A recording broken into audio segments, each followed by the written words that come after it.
If you're thinking of finishing your basement, I've got 5 very important things to tell you about. And if you get these right, you'll have success. If you get these wrong, you're going to have lifelong trouble. And the first one is probably the most important. Know that your basement is 100% dry. This is easy to forget about or to ignore because most basements are dry most of the time. But even the slightest bit of water leaking in, even if it only happens once every 5 or 10 years, is going to be a big problem for you. So you need to make sure that your basement space is 100% dry 100% of the time, and you need to be able to bet your life on that.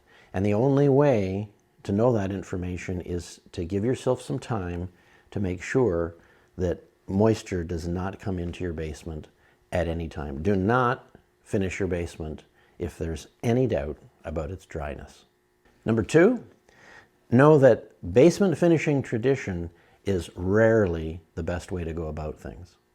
Now, when I say basement tradition, I mean the way it's always been done.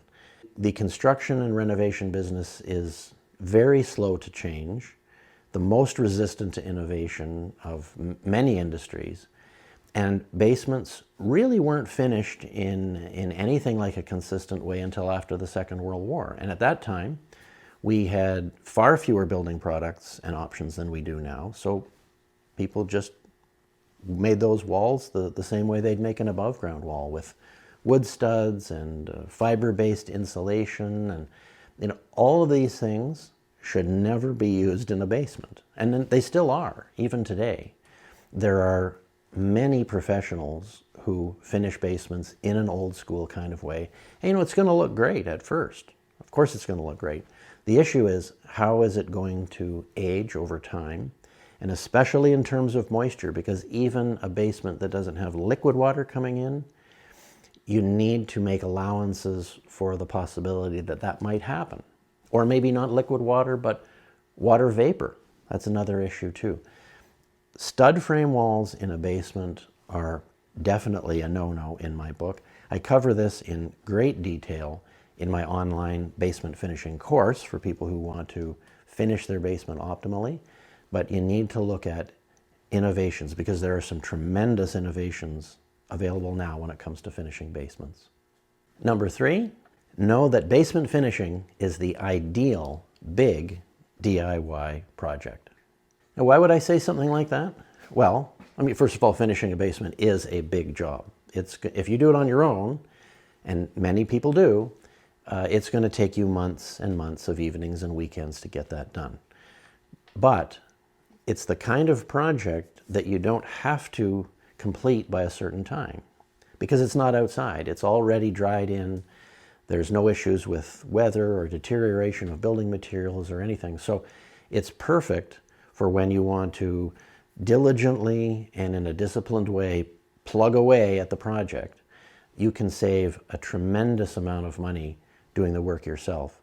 And if you worked it out on an hourly basis, your hourly wage in money saved, not being paid to a professional, is huge. It can easily go $30, $40, $50 an hour, no problem.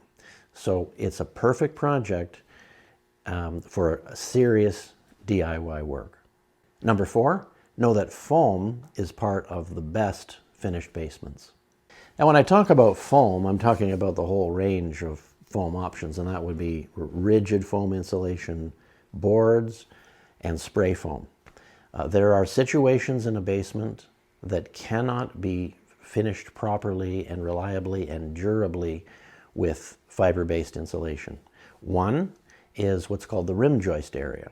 Now, this is the area where the floor joists of the first floor, so the horizontal pieces of wood that form the first floor that you'll walk on when you're upstairs, and also form the ceiling of the basement when you're down below. Where those meet the outside walls, that's called the rim joist area. And I have seen many attempts to insulate that with fiber-based insulation. And in every case, if you pull that down in a cold climate, you will find that there's mold in that fiber-based insulation. And that's because all fiber-based insulations need some kind of a vapor barrier, vapor retarder on the warm side. And you just simply can't install that properly around all of those joists where they meet the outside wall. So that's a situation where spray foam is a perfect solution. It provides great insulation, excellent air sealing, and if it's applied thick enough, and that's generally 2 to 3 inches thick for closed cell foam insulation, it functions as its own vapor barrier. Same goes for the walls. Some kind of foam insulation strategy for the exterior walls of a basement is key, because not only does it work better than fiber-based insulations, but it's also quite impervious to water. Now, you don't want water to get on it, but if it does, it's not the end of the world like it is with fiber-based insulation. And number 5, know for sure that a well-finished basement is a great thing for your home. It is by far the easiest way to add finished living space to your house, because you've already got walls and a roof. You've already got a dry space. All you have to do is make it nice looking and comfortable.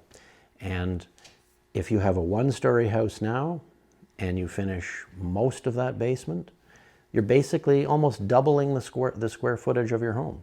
It makes a huge difference. And not only that, finished basements are quite separate from the rest of the house. So if you've got some kids who want to play, or teenagers that want to bring friends over, it's almost like, not quite, but almost like a separate house.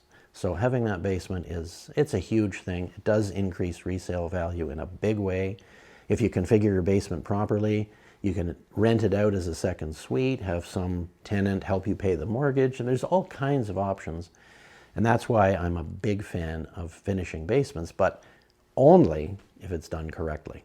So if you found this information useful, there's lots more where this comes from. I'm regularly making YouTube videos, so like and subscribe. Send me a comment. I look at my comments every day and respond to them, so if you've got a question about basement finishing or anything to do with home improvements, then let me know. Hit the notification bell too, so that you're alerted when I put new videos out.